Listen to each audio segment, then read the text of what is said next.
Coming to you from City Arena, Santa Mesa, as we continue Season 3 of the Members League Inter Undrafted. We have here our best player of the game, Mr. John Reed, with 28 points, 13 rebounds, and 2 assists. So, ano ang mindset mo pagpasok ng game? Ang mindset ko pagpasok ng game, sabi ng boss namin, kailangan energy muna kami sa depensa kasi yun talaga nagpapanalo ng laro.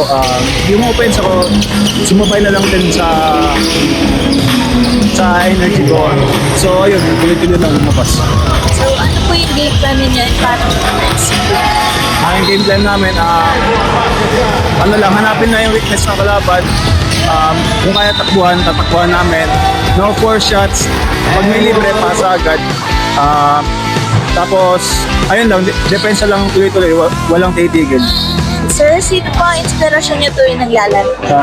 Siyempre, ang inspirasyon ko yun, yung anak ko, yung asawa ko, sila na nanonood. Kaya, siyempre, nagpapasalamat natin ako kay Lord. Nakabalik ako sa laro na galing ako sa injury. Okay, lastly, anyone you would like to give a shoutout?